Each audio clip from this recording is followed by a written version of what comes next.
ಯಾವುದಕ್ಕೆ ಎಂಟ್ರಾದರೂ ಅದನ್ನು ತುಂಬ ಅದ್ಭುತವಾಗಿ ಮಾಡಬೇಕು ಅಂತ ನಂಬೋನು ನಾನು. ಸೊ ಹಂಗಾಗಿ ಸದ್ಯಕ್ಕೆ ನನ್ನ ಸಿನಿಮಾ ಆ್ಯಂಡ್ ಜನರಿಂದ ನನಗೆ ಸಿಕ್ಕಿರೋ ಪ್ರೀತಿ ಅದು ತುಂಬ ದೊಡ್ಡದು. ಅದರಲ್ಲಿ ಇನ್ನೂ ನಾನು ತುಂಬ ಕೆಲಸ ಮಾಡೋದಿದೆ, ಇನ್ನೂ ತುಂಬ ಅಚೀವ್ ಮಾಡೋದಿದೆ. ಸೊ ಸದ್ಯಕ್ಕೆ ಅದ್ರ ಕಡೆಗೆ ಅಷ್ಟೇ ಕೆಲಸ ಮಾಡ್ತಾಯಿದ್ದೀನಿ. ನನಗೆ ನಿಜವಾಗ್ಲೂ ಇದು ಯಾವುದ್ರ ಬಗ್ಗೆನೂ ಒಂದು ಚೂರು ಇನ್ಫಾರ್ಮೇಷನ್ ಇಲ್ಲ.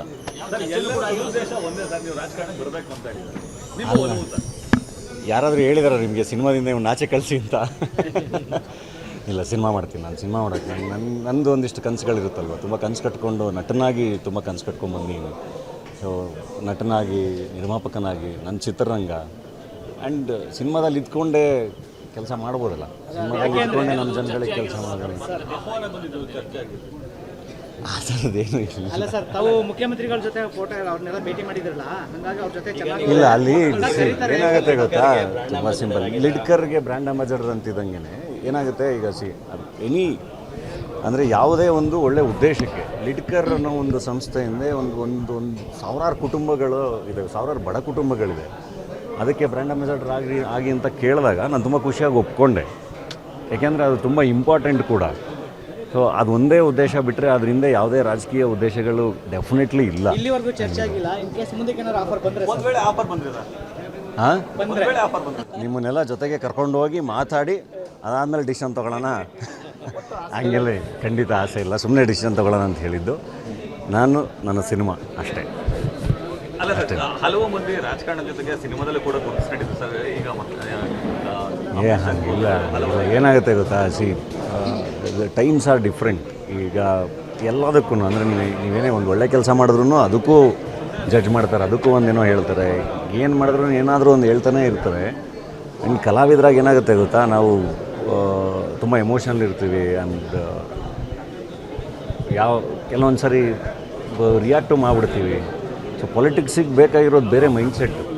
ನಾನು ಹೇಳ್ತಿರೋದು ರಾಜಕಾರಣ ಬೇರೆ, ನಾಯಕನಾಗಿರೋದು ಬೇರೆ. ಅದಕ್ಕೆ ಅದರದೇ ಆದ ಕ್ವಾಲಿಟೀಸ್ಗಳಿರುತ್ತೆ, ಇನ್ನೊಂದು ಮತ್ತೊಂದಿಲ್ಲ. ಅದನ್ನೆಲ್ಲ ನಿಭಾಯಿಸೋ ಶಕ್ತಿ ಇರಬೇಕು. ಥಿಂಕ್ ಅದಕ್ಕೆಲ್ಲ ಸದ್ಯಕ್ಕೆ ಖಂಡಿತ ನಾನು ರೆಡಿ ಇಲ್ಲ. ಖಂಡಿತ ಇಲ್ಲಪ್ಪ. ಅಲ್ಲ, ನೀವು ಅಬ್ಸರ್ವ್ ಮಾಡಿದರೆ ನಾನು ಕ್ಯಾಂಪೇನ್ಗಳಿಗೇ ಹೋಗಿಲ್ಲ. ನನ್ನನ್ನೇನು ಕರೆದಿಲ್ಲ ಅಂತಲ್ಲ. ನನಗೂ ಎಲ್ಲ ಪಕ್ಷಗಳಿಂದನೂ ಗೆಳೆಯರಿದ್ದಾರೆ, ಎಲ್ಲ ಕಡೆಯಿಂದನೂ ಫ್ರೆಂಡ್ಸ್ ಇದ್ದಾರೆ. ಸೊ ಎಲ್ಲರೂ ಕರೆದಿದ್ದು ಹೌದು, ನಾನು ಹೋಗಿಲ್ಲ. ಏಕೆಂದರೆ that's not my cup of tea. ನನಗೆ ಅದರಲ್ಲಿ ಇನ್ವಾಲ್ವ್ ಆಗೋಕ್ಕೆ ಇಷ್ಟ ಇಲ್ಲ. ನಾನು ಕಾಮನ್ ಮ್ಯಾನ್ ಆಗಿರೋಕ್ಕೆ ಇಷ್ಟಪಡ್ತೀನಿ. ಜೂನಲ್ಲಿ ನಾನೊಂದು ಕೋಟಿ ಅಂತ ಒಂದು ಸಿನಿಮಾ ಮಾಡಿದ್ದೀನಿ. ತುಂಬ ಕಾಮನ್ ಮ್ಯಾನ್ ಪಾತ್ರ, ಕಾಮನ್ ಮ್ಯಾನ್ ಸಿನಿಮಾ ತುಂಬ ಇಷ್ಟ ಆಗುತ್ತೆ. ಕಾಮನ್ ಮ್ಯಾನ್ ಆಗಿ ನಾನು ಮಾಡಿರೋದು. ಬಂದೆಲ್ಲ ಸಿನಿಮಾ ನೋಡಿ ಅಂತ ಹೇಳಕ್ಕೆ ಇಷ್ಟಪಡ್ತೀನಿ. ಈ ಬಾರಿ MP ಎಲೆಕ್ಷನ್ಗೆ ನೀವು ನಿಲ್ತಿಲ್ಲ ಅಂತ ಮಾತನ್ನ ಗರಾರೋಕಾಗಿ ಹೇಳಿದ್ರೆ, ಖಂಡಿತ ಹೋಗ್ತಿದ್ದೀರಾ ಇಲ್ವಾ ಈ ಬಾರಿ? ಇಲ್ಲ, ನಾನು ಅದು ಕ್ಯಾಂಪೇನ್ಗೆ ಇಲ್ಲ. ನನಗೀಗ MLA ಎಲೆಕ್ಷನ್ಗಳಲ್ಲೂ ನಾನು ಕ್ಯಾಂಪೇನ್ಗೆ ಹೋಗಿಲ್ಲ ಕರೆದಾಗ. ಖಂಡಿತ MP ಎಲೆಕ್ಷನಲ್ಲೂ ಕ್ಯಾಂಪೇನ್ಗೆ ಹೋಗೋದ್ರ ಬಗ್ಗೆ ನಾನು ಖಂಡಿತ ಯೋಚನೆ ಮಾಡಿಲ್ಲ. ಖಂಡಿತ ಇವಾಗಂತೂ ಯೋಚನೆ ಮಾಡಿಲ್ಲ. ರಾಜಕಾರಣ ಗೊತ್ತಿಲ್ಲ ನನಗೆ. ಬಟ್ ಒಳ್ಳೆ ನಾಯಕರು ಯಾರು ಅಂದರೆ ನಾನು ಹೇಳ್ತಿರೋದು, ಅವ್ರು ಯಾವ ಪಕ್ಷದಲ್ಲಾದ್ರೂ ಇರಲಿ, ಹೆಂಗಾದರೂ ಇರಲಿ, ಗುಡ್ ಲೀಡರ್ ಯಾರು ಅಂದರೆ ಯಾರು ಸಮಾಜದಲ್ಲಿ ಹೈರಾರ್ಕಿಲಿ ಕೆಳಗಿರ್ತಾರಲ್ಲ ಅವ್ರುಗಳಿಗೋಸ್ಕರ ಕೆಲಸ ಮಾಡೋನು, ಅವರನ್ನು ಮೇಲೆತ್ತೋಕ್ಕೆ ಪ್ರಯತ್ನ ಮಾಡೋನು, ಅವನು ಒಳ್ಳೆ ನಾಯಕ. ಆ್ಯಂಡ್ ಅವ್ರಿಗೆ ಸ್ಪಂದಿಸೋರು ಎಲ್ಲರೂ ಒಳ್ಳೆ ಪ್ರಜೆಗಳು. ಸ್ವಾದಿಷ್ಟತೆಯ ಸ್ವಾದ, ತಾಜಾತನದ ಆಹ್ಲಾದ, ಉತ್ತಮ ಆರೋಗ್ಯ ಮತ್ತು ಹೆಚ್ಚಿನ ರೋಗ ನಿರೋಧಕ ಶಕ್ತಿಯ ವೃದ್ಧಿಗೆ ಈಗ ನಿಮಗೆ ಸಿಗುತ್ತಿದೆ ಉತ್ತಮ ಗುಣಮಟ್ಟದ ಪೌಷ್ಟಿಕಾಂಶ. Shri Vaidik millet health mix. ಇದು ಸಿರಿಧಾನ್ಯಗಳ ಸಂಪತ್ತು.